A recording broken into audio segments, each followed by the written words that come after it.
Hi నమస్తే welcome to zero TV నేను మీ KVR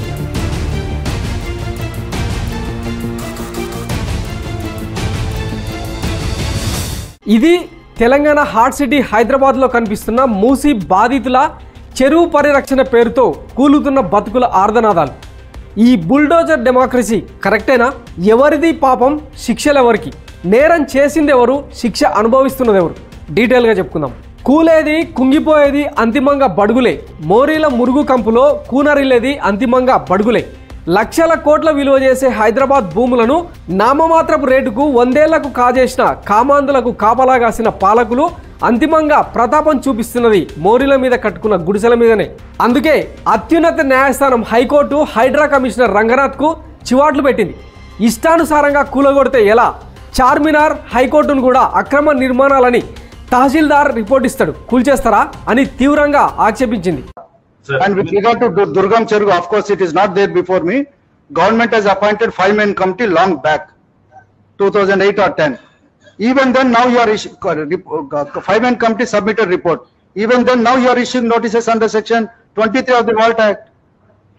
Sir, that is not from issue. We don't issue any. That's what is happening in this state. That is what is happening.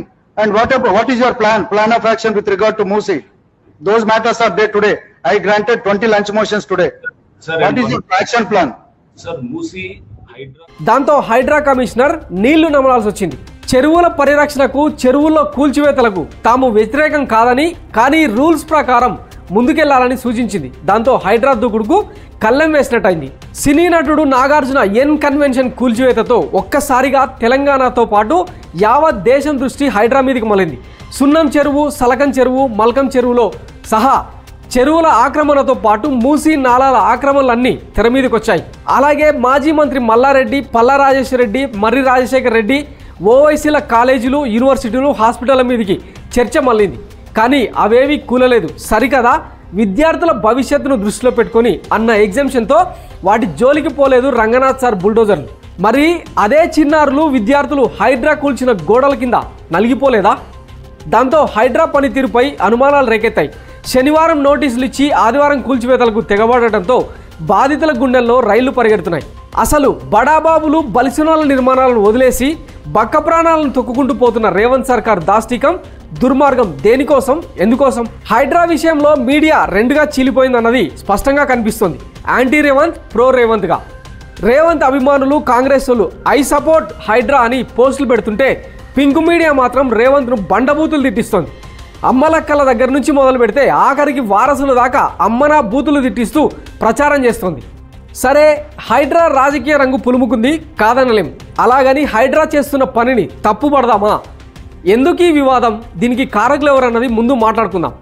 Musi ప్రక్షాళన, హుస్సేన్ సాగర్ ప్రక్షాళన అన్నవి ఈనాటి ప్రభుత్వ ప్రాధాన్య అంశాలు కావు. 2004లో వైఎస్ సర్కారు హయాం నుంచే, ఇంకా క్లియర్గా చెప్పాలంటే అంతకుముందు నుంచే మొదలైంది. దానికోసం వాల్టా అనే చట్టాన్ని తీసుకొచ్చినా వర్కౌట్ కాలేదు. కానీ అందరూ ఓటు రాజకీయం చేశారు. నెత్తిమనదా కత్తిమనదా? అందుకే ఎవడి ఇష్టానుసారం వాడు హైదరాబాద్ భూములను అగ్వకు అమ్ముకుని సొమ్ము చేసుకున్నాడు. బాధితులకు వడ్డించిన విస్తరిలా చెరువులు, నాలాల ఆక్రమణకు వంత పాడుతూ పోయారు. ఇప్పుడు రేవంత్ రెడ్డి సర్కారు వాటిని సరిచేసే కార్యక్రమం మొదలుపెట్టింది. అదే హైడ్రా. నిజానికి మూసీ ప్రక్షాళనకు కేసీఆర్ సర్కార్ హయాంలోనే అడుగులు పడ్డాయి. హైదరాబాద్లోని నార్సింగ్ నుంచి మొదలు పెడితే గౌరేలి బ్రిడ్జి దాకా మూసీ నాలాల ఆక్రమణ పెద్ద ఎత్తున జరిగింది. మొత్తం 1,50,000కు పైగా అక్రమ నిర్మాణాలున్నట్టు ఓ రఫ్ అంచనా. ఆయా అక్రమ నిర్మాణాలకు గత ప్రభుత్వాలే అనుమతులిచ్చి, కరెంటిచ్చి, నీళ్ళిచ్చి, రోడ్లేసి లబ్ధిదారులను ఓటర్లుగా మలుచుకున్నాయి. స్థానిక నేతల నుంచి ప్రతి డిపార్ట్మెంటు ఆక్రమణల దందాకు సహకరించింది. దాంతో ఈ వివాదం మహానగరానికి పట్టిన గ్యాంగ్రీన్లా తయారైంది. దాన్ని కొట్టేయాల్సిందే తప్ప వేరే మార్గం కూడా లేదు. ఈ మూసీ మురికిని నగరం భరించే పరిస్థితే లేదు. అందుకే తెలంగాణ ఏర్పాటు తర్వాత కేసీఆర్ సర్కారు దీనికి తొలి అడుగు వేసింది. కాకపోతే ముందుకెళ్ళలేకపోయింది. 2016లోనే కేసీఆర్ సర్కారు మూసీ నాలాల పరిరక్షణ కోసం ఓ కమిటీ వేసి ఏరియల్ సర్వే చేయించి హద్దులు కూడా నిర్ణయించింది. సుమారు 12,000 ఆక్రమణలు ఉన్నట్టు గుర్తించామని మాజీ ముఖ్యమంత్రి కేసీఆర్ గతంలోనే ప్రకటించారు. దాన్ని మూసీ రివర్స్ పెట్టినాం. ఆ విధంగా గోదావరి నీళ్లతో గండిపేట, హిమాయత్ సాగర్ రెండు కూడా నింపుకునేటట్టు గోదావరి మూసీ అనుసంధానం కింద దాన్ని ఇమీడియట్ చెకప్ చేస్తా ఉన్నాం. మాజీ మంత్రి కేటీఆర్ సైతం ఇదే విషయాన్ని అసెంబ్లీ సాక్షిగా మూసీ ఆక్రమణలను లెక్కలతో సహా బయటపెట్టారు. ఈ గవర్నమెంట్ వచ్చిన తర్వాత మనం సవ్యంగా మూసీకి పోయిన సంవత్సరం 2020 అక్టోబర్లో వరదలు వచ్చినప్పుడు వరదల ఉధృతిని కూడా స్టడీ చేసి టెక్నాలజీని కూడా వినియోగించి డ్రోన్స్ని కూడా ఉపయోగించి బ్రహ్మాండంగా అటు MFL బఫరు ఏది ఎక్కడ ఎంత ఉంది అనేది కూడా మార్క్ చేసి మొత్తంగా ఐడెంటిఫై చేశాం అధ్యక్ష. ఎంక్రోచ్మెంట్ చూస్తే దగ్గర 10,000 స్ట్రక్చర్స్ ఉన్నాయి అధ్యక్ష. నిజానికి కేసీఆర్ సర్కార్ హయాం నుంచే మూసీ ప్రక్షాళనకు అడుగులు పడాల్సింది. కానీ ఎన్కన్వెన్షన్ గోడల దాకా వెళ్లిన కేసీఆర్ బుల్డోజర్లు వెనక్కి వచ్చేశాయి. రామోజీ ఫిలిం సిటీలోకి ల్యాండ్ అయి అంతా సక్రమమే, ఆక్రమణలు లేవని స్వయంగా ఆ ఇమోజీరావుకు కేసీఆరే సర్టిఫికేట్ ఇచ్చేయడంతో అంతా గప్చుప్ అయిపోయింది. ఆయన గవర్నమెంట్ అక్వైర్ చేసి ఇలా తెలుసా అతనికి ఎవ్రీ ఇంచ్ పర్చేస్డ్. నేను ఒక సమయంలో రాజశేఖర్ కూల్చున్నప్పుడు పోతే నాకు చూపించిండు ఆయన అసైన్డ్ భూముల మీద అన్న దాంట్లో ఎక్కడ ఉన్నాయా వాస్తవం ఏందని అడిగాను. అతను చూపించిన ఆ కాంపౌండ్ వాళ్ళు చూడండి సార్, మేము మా వాళ్ళు అక్వైర్ చేసేటప్పుడు తెలియకుండా ఒక 13.5 ఎకరాలు దళితులకు సంబంధించిన అసైన్ భూమి కొన్నారు. మేము కాంపౌండ్ వాళ్ళు పెట్టేసి వాళ్ళ బిల్స్ అప్పేసి వాళ్ళకి హ్యాండ్ ఓవర్ చేసాం. వాళ్ళ డబ్బులు కూడా వాపస్ తీసుకోవాలని చెప్పిన అక్కడ బంకర్ తిరిగి ఉంటుంది కాంపౌండ్ వాళ్ళు. ఈ డిడ్ నాట్ ఎంకరేజ్ ఎనీబడి. ఇక GHMC ఎన్నికలకు ముందు ఓట్ల కోసం LRS BRS పేరుతో అడ్డగోలుగా అనుమతులు ఇచ్చేయడంతో ఆక్రమణదారుల ఎంక్రోచ్మెంట్స్ అన్నీ లీగలైజ్ అయిపోయాయి. దాంతో మూసీకి ముంపు వచ్చినా నగరం నీట మునిగినా ఎవరూ నోరు మెదపలేదు. కానీ ఇప్పుడు మాత్రం BRS దండుపాలెం ఎగేసుకుని రాజకీయం చేస్తుండడమే హైలైట్. దీనికి బీజేపీ వంతపాడడం మరింత విడ్డూరం. ఇప్పుడు కొన్ని నిజాలు మాట్లాడుకుందాం. ఈ ఇష్యూలోకి BRS ఎంటర్ అయింది. దాంతో వివాదం పెద్దగా అయింది. బాధితులను పిలిచి మాట్లాడటం, వాళ్ళ బాధ వర్ణనాతీతంగా ఉందన్నది స్పష్టంగా కనిపిస్తోంది. కానీ ఈ అక్రమాలకు అనుమతులు ఇచ్చిన BRS పాపం ఎవరికీ అంతుచిక్కట్లేదు. ఇంతకు ముందే చెప్పిన కదా హైదరాబాద్ను మింగిన గజ దొంగలు ఎవరన్నది. ఆ స్టోరీ లింక్ కింద ఉంటుంది, మరొకసారి చూడండి. గుడిలో లింగాన్ని మింగిన చందంగా BRS పాలనలో అంతులేని ఆక్రమణలు ఎన్నో జరిగాయి. చంద్రబాబు వైఎస్ జమానాతో పోలిస్తే గత 10 ఏళ్లలో హైదరాబాద్ నలువైపులా చెరువులను చెరపట్టింది గులాబీ దండు. మూసీ ఆక్రమణలు కేసీఆర్ పాలనలో మరింత పెరిగాయి. అవి చాలదన్నట్టు నగరం చుట్టూ ఉన్న కొండల్ని గుట్టల్ని కొట్టేసి కుప్పగా పోశారు. ఆ పాపాలేవి బయటకు రాకపోగా ఇప్పుడు దొంగ అని అరిచినట్టుంది పింకీల ఆర్దనాదం. మూసీ ప్రక్షాళన జరిగి తీరాల్సిందే, చెరువుల పరిరక్షణ జరగాల్సిందే. కానీ బాధితులను బడుగులను బలిపెట్టి ఇదేం దుర్మార్గం? ఈ వ్యవహారాన్ని తేల్చడానికి ముందు అనుమతులు ఇచ్చిన అధికారులు ఎవరు, ఎవరి ప్రోద్బలంతో జరిగింది, కబ్జాల వెనుకున్న పెద్ద తలకాయలు ఎవరు, వాళ్ళను ఉసిగొల్పిన వాళ్ళెవరు అన్నది తేల్చకుండా డైరెక్ట్గా బక్కజీవుల మీదకు బుల్డోజర్ పంపడం ఏం నీతి? ఇదెక్కడి ధర్మం? నిజానికి ఈ ఆక్రమణలకు వంతపాడిన అధికారులను కదా ఉరిదీయాలి. స్థానిక లీడర్ల చలవతో ఆక్రమణలకు తెగబడి ప్రజల మీద ప్రతాపం చూపించే బదులు వాటిని ప్రోత్సహించిన వాళ్ళని కదా ప్రాసిక్యూట్ చేసి జైలుకు పంపాలి. ఆ తర్వాత కదా ప్రక్షాళనైనా ప్రాయశ్చిత్తమైనా. ఇవేవి రేవంత్ సర్కారు సోయికి రాలేదా? హైడ్రా ఆఫీసర్ రంగనాథ్ మీద ఇటు హైకోర్టులోనూ అటు జాతీయ మానవ హక్కుల సంఘంలోనూ కేసు ఫైల్ అయింది. కూకట్పల్లిలో బుచ్చమ్మ అనే వృద్ధురాలు ఆత్మహత్యతో ఒక్కసారిగా ఉద్రిక్తతలు పెరిగాయి. ఈ నేపథ్యంలో హైకోర్టు జోక్యం చేసుకుని రేపు చార్మినార్ హైకోర్టు కూడా అక్రమ కట్టడమే అంటే కూల్చేస్తారా అని నిలదీసింది. దాంతో హైడ్రాలో సౌండ్ లేకుండా పోయింది. నిజమే కదా? ముందు హైదరాబాద్ చెరువులకు సంబంధించి FTL బఫర్ జోన్లు ఏంటన్నది తేల్చాలి. నాలాలపై మార్కింగ్ జరగాలి. బాధితులను వెకేట్ చేయించడానికి ముందే వాళ్లకు సరైన న్యాయం చేయాలి. ప్యాకేజీనో లేక ఇళ్ల స్థలాలు కేటాయించడమో, ఇందిరమ్మ ఇల్లో సోనియమ్మ ఇల్లో వాళ్ళ పిండాకుడిల్లో ఏదో ఒకటైతే కేటాయించాలి కదా. ఆ తర్వాతనే ఆక్రమణలు కూల్చివేతలకు తెగబడాలి. 5 ఏళ్లలో 1,50,000 కోట్ల రూపాయలతోని ప్రణాళికలు సిద్ధం చేసి తొందరలోనే పనులు ప్రారంభించబోతున్నామని చెప్పి పైగా 1,50,000 కోట్ల బడ్జెట్ పెట్టుకున్నారు. అందులో సింహభాగం రీహాబిలిటేషన్కే కదా. అలాంటప్పుడు బాధితులను మరింత బాధపెట్టి ఎందుకు ఈ పనులన్నీ? అన్నింటికి మించి ఇది ఒక్క రోజులో ముగిసిపోయే వ్యవహారం కాదు. కాబట్టి హైడ్రాకు చట్టబద్ధత కల్పించాలి. అసెంబ్లీ సాక్షిగా వాల్టా చట్టంపై చర్చ జరగాలి. మూసీ పరిరక్షణకు, చెరువుల పరిరక్షణకు ఈ ప్రభుత్వ చిత్తశుద్ధి ఎంతన్న దానిపై సుదీర్ఘ చర్చ జరగాలి. దాంతోపాటే ప్రతిపక్షాల స్టాండ్ ఏంటన్నది జనానికి తెలియాలి.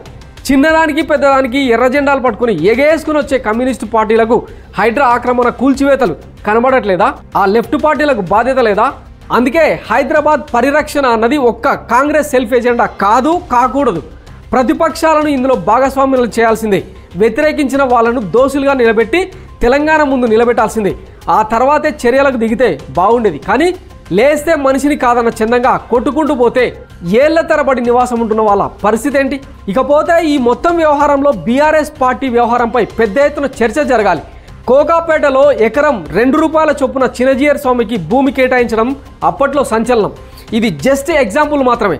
అప్పట్లో మెదక్ జిల్లా కలెక్టర్గా పనిచేసిన ఐఏఎస్ కన్ఫర్డ్ ఐఏఎస్ వెంకట్రామరెడ్డి బినామీ సంస్థ రాజ్ పుష్పకు కేటాయించిన విలువైన భూములన్నీ, అవి ఆయనకు ఎట్లొచ్చినాయి, ఏ హక్కుతో గత ప్రభుత్వం ఆ భూములను అమ్మింది, ఇలాంటి వ్యవహారాలన్నీ వెలుగులోకి తీసుకురావాలి. మళ్ళీ చెప్తున్నా, హైదరాబాద్ భూములన్నీ, వాటిపై హక్కులన్నీ ప్రభుత్వానివే. గత ప్రభుత్వాలు అడ్డగోలుగా లీజుకిచ్చిన భూములన్నీ వెనక్కి తీసుకునే వెసులుబాటు ఉంది. అలాంటప్పుడు సంపూర్ణ ప్రక్షాళన దిశగా అడుగులు వేయకుండా సెలెక్టెడ్గా టార్గెటెడ్గా కూల్చివేతలేంటి? కమిషన్ల కోసమా, లేక ముఖ్యమంత్రి కుటుంబ పరివారం ఆస్తులు పెంచుకునేందుక, కేబినెట్ మంత్రులంతా కలిసి దోచుకునేందుక? ఇవన్నీ తేలాలి.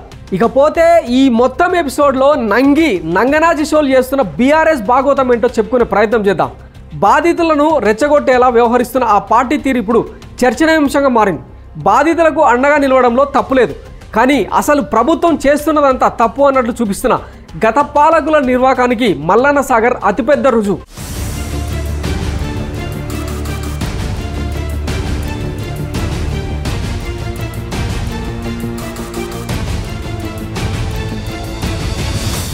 ఇది మల్లన్న సాగర్ బాధితుల ఆర్దనాదం. కూకట్పల్లిలో బలవన్మరణానికి పాల్పడిన బుచ్చమ్మ కోసం గులాబీ దండు శోకాలు పెడుతుంది. ఆమె ఆత్మకు శాంతి చేకూరాలని కోరుకుందాం. ముమ్మాటికి రేవంత్ సర్కార్ చేసిన రాజ్యహింసే, రాజ్యం చేసిన హత్య అది. ముక్త కంఠంతో ఖండిద్దాం. కానీ దీన్ని హైలైట్ చేస్తున్న గులాబీ దండు పాలెంగాళ్ళు మల్లన్న సాగర్ దాష్టికాలను మర్చిపోయారు. మల్లన్న సాగర్ కోసం కొన్ని వేల మందిని ఖాళీ చేయించింది కేసీఆర్ సర్కారు. అందులో భాగంగా బాధితులకు, అక్కడి రైతులకు ఆరకోరగా R&D ప్యాకేజ్ ఇచ్చింది. గజ్వేల్లో డబుల్ బెడ్రూమ్ ఇండ్లు కట్టించి షో చేసింది. అవి కూడా నాసిరకం. చివరికి ఆ రైతులు సర్వం కోల్పోయి ఉపాధి కూలీలుగా మారిపోయారన్న సంగతి ఎంతమందికి తెలుసు? ఈ మొత్తం ఎపిసోడ్లో భూములు కోల్పోయిన వారిలో ఒక్కరికే షెల్టర్ అన్న కాన్సెప్ట్తో నిలువ నీడలేక వేముల ఘాట్లో తన కూలిన ఇంట్లో చితి పేర్చుకొని తనకు తానే సజీవంగా దహనమైపోయాడు తూటుకూరి మల్లారెడ్డి అనే రైతు. తన 2 ఎకరాల 14 గుంటల భూమి మల్లన్న సాగర్కు త్యాగం చేసిన ఆ రైతుకు దక్కింది కేవలం 7.5 లక్షల ప్యాకేజీ. అది కూడా కమిషన్లకే హారతి కర్పూరం అయిపోయింది. అంతకుముందు వేముల ఘాట్లో 500 గజాల స్థలంలో లంకంత ఇల్లు ఆయన సొంతం. అది కోల్పోవడంతో ఇంట్లో ఒక్కరికే డబుల్ బెడ్రూమ్ అని తేల్చి చెప్పడంతో ఉన్న ఊరిని, కట్టుకున్న ఇంటిని తలుచుకుని ఇంకెందుకు ఈ బతుకని తన చితిని తానే పేర్చుకుని చనిపోయిన హృదయ విదారక ఘటన అది. అప్పట్లో అది రాష్ట్ర వ్యాప్తంగా సంచలనం సృష్టించింది. మల్లన్న సాగర్లో 14 గ్రామాలు పూర్తిగా సబ్మెర్జ్ అయ్యాయి. మరికొన్ని పాక్షికంగా మునిగాయి. ఆ గ్రామాల రైతులు సర్వం కోల్పోయారు.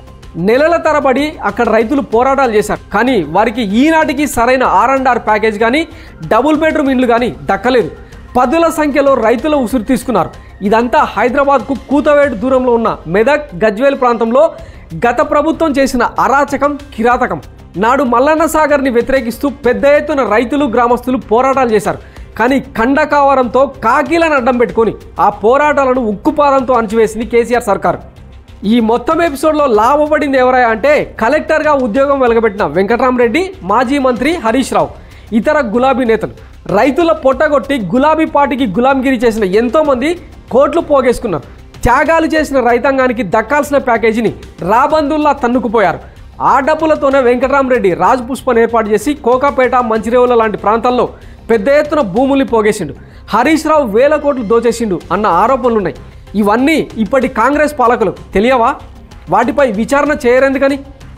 ఒక్క మల్లన్న సాగర్లోనే కాదు, కాళేశ్వరం కింద భూములు కోల్పోయిన రైతులకు సరైన న్యాయం చేయలేదు గత ప్రభుత్వం. అలాగే పాలమూరు, రంగారెడ్డి ప్రాజెక్టు కింద భూములు కోల్పోయిన నార్లాపూర్ రైతులకు సరైన ప్యాకేజీ ఈనాటికి ఇవ్వలేదు. ఈ మొత్తం ఎపిసోడ్లో ఒక్కో రైతు 2-3 సార్లు భూములు కోల్పోయిన పరిస్థితి. ప్రాజెక్టుల కింద RRR పేరుతో ఒక్కో రైతు 3 సార్లు భూములు కోల్పోయారు. ఏ ఒక్కరికి కడుపు నిండా ప్యాకేజీ ఇచ్చింది లేదు. రాష్ట్ర వ్యాప్తంగా లెక్క తీస్తే కొన్ని లక్షల్లో భూములు కోల్పోయిన బాధితులు బయటకు వస్తారు. వాళ్ళ గోస తీర్చింది లేదు. ఇప్పుడు ఈ గులాబీ దండుపాలెమే బాధితుల పక్షాన పోరాటం చేస్తామంటే నమ్మేదేలా? ఇది పూర్తిగా రాజకీయ కక్ష కోణంలోనే తప్ప బాధితులకు న్యాయం చేసే కోణంలో జరగట్లేదు అన్నది తెలంగాణ ప్రజలు గమనించాలి. ఇకపోతే గతంలో మల్లన్న సాగర్ ముంపు బాధితుల గోడును బయట ప్రపంచానికి చూపించేందుకు వెళ్ళిన మీడియాను, రిపోర్టర్లను ఇష్టానుసారం వేధించింది గులాబీ సర్కార్. కాలోజీ టీవీలో స్వయంగా నేను గ్రౌండ్ రిపోర్ట్ చేసేందుకు వెళ్తే అక్కడి రైతులు స్వయంగా నన్ను హెచ్చరించిన మాటలు ఇప్పటికీ గుర్తు. అంతలా నిర్బంధం కొనసాగింది అప్పట్లో. అంతెందుకు, స్థానికంగా జరుగుతున్న పోరాటాన్ని సోషల్ మీడియా వేదికగా బయట ప్రపంచానికి చూపించేందుకు ప్రయత్నించిన నెటిజన్లు ప్రశాంత్, అఖిలేష్, చంద్రశేఖర్ రెడ్డి లాంటి, అరుణ్ లాంటి ఎంతోమంది యువకులను వేధించి కుటుంబ సభ్యులతో ఒత్తిడి తెచ్చి అక్కడి నుంచి ఖాళీ చేయించారు. దాంతో చేసేది లేక ఆ ఉద్యమ యువత ప్రభుత్వం కనికరించక, ప్రతిపక్షాలు సాయం లేక పోరాటాలు చేసి అలసిపోయి మనకెందుకులే అని వదిలేశారు. ఇది మల్లన్న సాగర్లో గత ప్రభుత్వం చేసిన కిరాతకం. ఇప్పుడేమో హైడ్రా పేరుతో రేవంత్ సర్కార్ను పెద్ద ఎత్తున బండబూతులు తిట్టిస్తోంది. ఇదేం నీతి? మనం పాలిస్తున్నప్పుడేమో తెలంగాణలో ఏ ఒక్కడు ఎదురు ప్రశ్నించకూడదు, వేరే వాళ్ళు గద్దెనెక్కితే మాత్రం ప్రతిపక్షంగా తైతక్కలాడతామంటే ఎలా? అసలు హైడ్రా మీద గులాబీ పార్టీ స్టాండ్ ఏంటో ఈ రోజుకు క్లియర్గా చెప్పిందా? ఇకపోతే మల్లన్న సాగర్తో సహా భూములు కోల్పోయిన రైతుల పక్షాన ఏనాడు ఈ కాంగ్రెస్ పోరంబోకులు ప్రజా ఉద్యమాల్లో పాల్గొన్నది లేదు. మల్లన్న సాగర్ బాధితులు రోజులు నెలలు తరబడి ఉద్యమాలు చేసినా వారికి మద్దతుగా ఏ కాంగ్రెస్ జెండా అండగా నిలిచింది లేదు. దీనికి ఈ 3 రంగుల జెండా ముస్లిం ఉండాగోడుకు చెప్పిన సమర్థన ఏంటంటే గృహ నిర్బంధాలు చేశారంట అప్పట్లో. అందుకే బాధితుల పక్షాన పోరాడలేకపోయామని ఇప్పుడు చెప్పుకుంటున్నారు. ఇప్పుడు ఈ సోంబేరిగా అల్లే ఐ సపోర్ట్ హైడ్రా అంటుంటే చూస్తూ ఊరుకుందామా? కాంగ్రెస్ వాళ్ళకు ఓ సవాల్. బీఆర్ఎస్ సర్కారు 10 ఏళ్ల పాలన మొత్తం దోపిడీకి కేంద్రంగా మారింది తెలంగాణ. ఇది నిజం కాదా? ధరణి దరిద్రాలే దానికి సాక్ష్యం. ఏనాడైనా కాంగ్రెస్ ప్రజా పోరాటాలు చేసిందా? నిరూపించే దమ్ముందా? ఏ ఒక్క ప్రజా సమస్య మీదైనా కేసీఆర్ మెడలు వంచేలా ఉద్యమాలు చేసిందా ఆ పార్టీ? అప్పట్లో కేసీఆర్ దెబ్బకు పిచ్చకాయలు చేతిలో పట్టుకున్న ప్రతి విధవ ఇప్పుడు లెక్చర్లు ఇచ్చేటోడే. అందుకే అనిపిస్తుంది మీ బతుకులకు అగ్గిదాలుగా, మీ ముక్కుల దూది పెట్ట, మీ కాలి బొట్కెనేలకు సుదిల్తాడు గట్ట అని తిట్టాలనిపిస్తున్నది, కానీ సంస్కారం అడ్డొస్తున్నది. ఇక బీజేపీ విషయానికి వద్దాం. బాధితుల పక్షాన పోరాడదామని బత్తాయిలు డప్పేస్తున్నారు, బాగుంది. కానీ ఈ పోరాటంలో నిజాయితీ ఎంత? గతంలో ఇదే బీజేపీ తెలంగాణ కోసం చేసిన పోరాటం ఏంది? ఏ ఒక్కనాడైనా రైతుల పక్షాన కానీ ప్రజల పక్షాన కానీ పోరాడిందా? ఎంతసేపు మత పిచ్చి రేపుడు, మంది కొంపలు ఆర్పుడు తప్ప బత్తాయిలకు ఏం తెలుసని. అసలు తెలంగాణలో సమస్యలే లేవన్నట్టు ఇప్పుడు సనాతన ధర్మ పరిరక్షణ కోసం నడుం బిగించింది. కొత్త దేవుడు పవన్ కళ్యాణ్ను తెలంగాణ ఎత్తిన రుద్దే ప్రయత్నం చేస్తున్నారు. అసలు ఈ పుండాకోర్లకు తెలంగాణ నేటివిటి తెలుసా? తెలంగాణ పోరాటాల గురించి అవగాహన ఉందా? తెలంగాణ ఉద్యమాల గడ్డ గురించి ఏ ఒక్కడికైనా పూర్తి స్థాయిలో సబ్జెక్ట్ ఉందా? ఎంతసేపు ఆ మరక కొడుకుల్ని ఉయ్యాలో అని ఆ తురకలను బూచిగా చూపించి రాజకీయం చేసుడు తప్ప వీళ్ళకేం తెలుసని. 8 మంది ఎమ్మెల్యేలు, 8 మంది ఎంపీలు, 40 మందికి పైగా జిహెచ్ఎంసీ కార్పొరేటర్లు ఉన్న పార్టీ ఎలా పోరాడాలో ఆ పార్టీకి తెలియదా? కానీ వాళ్ళలో వాళ్ళకే సఖ్యత లేదు. అసలు కమలం పార్టీ అధ్యక్షుడు ఎవరో చెప్పగలుగుతారా? సభ్యత్వ నమోదు మీద ఉన్న యావా తెలంగాణ ప్రజల ఇబ్బందుల మీద వీళ్ళకు సోయుందా? అసలు కేంద్రంలో అధికారంలో లేకపోయి ఉంటే ఏ ఒక్క బత్తాయిగాడైనా తన గొంతు వినిపించేటోడా? కేంద్రంలో అధికారం లేకపోతే కుక్కిన పేలవలే, కలుగులో దాక్కున్న ఏలుకోలే ఉండేటోళ్ళు. వీళ్ళతోనా తెలంగాణ బాగుపడేది? సో ఇది ప్రజలారా, పసిబిడ్డ లాంటి తెలంగాణను ఓ దశకు చేర్చాల్సిన పాలక ప్రతిపక్షాలు ఆడుతున్న జగన్నాటకం. తెలంగాణ తెచ్చుకున్నప్పుడే, స్వరాష్ట్రంగా ఏర్పడినప్పుడే ప్రజాస్వామ్య విలువల్ని కాపాడేలా కథం తొక్కి ఉంటే ఈ పార్టీకి తెలంగాణకు ఓ దశ దిశ ఏర్పడేవి. కానీ కేసీఆర్ నెత్తికెక్కి నాట్యం చేస్తుంటే వీళ్ళు తాళం కొట్టిన తీరిది. అందుకే తెలంగాణకు ఈ దుస్థితి. ఇప్పుడు రేవంత్ సర్కార్ వ్యవహారంలోనూ వీళ్లకు రాజకీయ లబ్ధి చేకూరే ఇష్యూస్లోనే స్పందిస్తున్నారు తప్ప రైతుల కోణంలోనో, విద్యార్థుల కోణంలోనో, ప్రజల కోణంలోనో కలిసికట్టుగా చేస్తున్న పోరాటాలు ఒక్కటంటే ఒక్కటి చూపించండి. ఇది కంప్లీట్గా క్విడ్ ప్రోకో రాజకీయం. ఇచ్చిపుచ్చుకునే సర్దుబాట్లే తప్ప ప్రజల పక్షాన వీళ్లకు మంచి చేసే మనస్తత్వం లేదు. పాలక ప్రతిపక్షాలు మారకపోతే తిరగబడక తప్పదు. ఈ రాజకీయ పార్టీలను మొట్టికాయలేసేలా, ముక్కు చెవులు పిండేలా తిరగబడి తరిమి కొట్టడమే తప్ప మరో ఆప్షన్ లేదు. ఇక కంక్లూజన్కు వస్తే హైడ్రా ఆగదు. వాల్టా చట్టానికి కోరలు బిగించి ముందుకెళ్లడం మినహాయిస్తే మరో మార్గం లేదు. దీనికి సిద్ధమైపోవడం తప్ప బాధితులకు వేరే దారి లేదు. కానీ కోల్పోవడానికి ముందే ప్రజా పోరాటాలు చేస్తే తప్ప ఈ క్షుద్ర రాజకీయాలకు తెరపడదు. దానికి ప్రజలు సిద్ధంగా ఉండాలి. ఇకపోతే హైడ్రా ఎందుకు ఆగదంటే, ఉమ్మడి ఆంధ్రప్రదేశ్లో హైదరాబాద్ కేంద్రంగా పాలన సాగించిండు ప్రతి ముఖ్యమంత్రి. అభివృద్ధిని ఇక్కడే కేంద్రీకరించారు, ఇక్కడే ఆస్తులు పోగేసుకున్నారు. ఆ దోపిడీ పర్వం ఎంత చెప్పినా ఒడవని ముచ్చట. అయితే ఇప్పుడు మూసి ప్రక్షాళన, చెరువుల పరిరక్షణ. ఎందుకంటే అంతర్జాతీయంగా హైదరాబాద్ బ్రాండ్ ఇమేజ్ అంతకంతకు పెరుగుతోంది.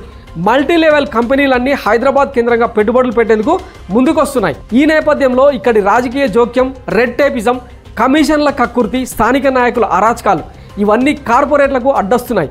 భూ కేటాయింపులకు సంబంధించి క్లియర్ టైటిల్స్ ఉంటే తప్ప పెట్టుబడులు పెట్టలేమని తేల్చి చెప్తున్నారు. ముంపును నివారించకపోతే, నాలాల ఆక్రమణలు తొలగించకపోతే కార్పొరేట్ల చూపు హైదరాబాద్పై పడే అవకాశం లేదు. అందుకే ఈ తతంగమంతా. దీనికి తోడు మొన్న మధ్య కేంద్ర ప్రభుత్వ బడ్జెట్ ప్రవేశపెడుతున్న సందర్భంగా కేంద్ర ఆర్థిక శాఖ మంత్రి నిర్మలా సీతారామన్ ఒక కీలక ప్రకటన చేశారు. అది బహుశా ఎవరు నోటీస్ చేసి ఉండకపోవచ్చు. దేశవ్యాప్తంగా ల్యాండ్ టైటిలింగ్ యాక్ట్ను అమలు చేయకపోతే రాబోయే 50 ఏళ్ల పాటు కేంద్రం నుంచి రాష్ట్రాలకు ఇచ్చే గ్రాంట్లు కానీ, సబ్సిడీలు కానీ, ఇన్సెంటివ్స్ కానీ ఇవ్వడం కుదరదని తేల్చి చెప్పింది. Effective implementation of several of these reforms requires collaboration between the center and the states and building consensus as development of the country lies in development of the states. For promoting competitive federalism and incentivizing states for faster implementation of reforms, I propose to earmark a significant part of the 50-year interest-free loan. Working with the states, we will initiate the following reforms. So అందులో భాగంగానే land titling యాక్ట్ను అమలు చేసే క్రమంలో ఇవన్నీ చోటు చేసుకుంటున్నాయి. అసలే తెలంగాణ భూములకు సంబంధించి 120కి పైగా చట్టాలున్నాయని ల్యాండ్ రికార్డ్స్ చెప్తున్నాయి. వాటన్నింటినీ క్రోడీకరించి ప్రతి రైతుకు, ప్రైవేటు వ్యక్తులకు ఆయా భూములకు సంబంధించిన క్లియర్ టైటిల్స్ ఇస్తే తప్ప తెలంగాణ, ఏపీ, భారతదేశంలోని ఏ రాష్ట్రం కూడా ముందుకెళ్లే పరిస్థితి లేదు. అందుకే ఈ ప్రయోగం. హైడ్రాను ఏ ప్రభుత్వమైనా కొనసాగించాల్సిందే, ముఖ్యమంత్రిగా ఎవరు కొలువైనా ముందుకు తీసుకెళ్లాల్సిందే. సో ఇది ఫైనల్ కంక్లూజన్ అన్నట్టు. అసలు ల్యాండ్ టైటిలింగ్ యాక్ట్ అంటే ఏమిటి, దానివల్ల ప్రయోజనాలు ఏంటి అన్న దాని మీద మరో వీడియోలో డీటెయిల్గా ఎక్స్ప్లెయిన్ చేసే ప్రయత్నం చేస్తాను. Keep watching zero TV. Please subscribe, like and share, comments also. Thank you.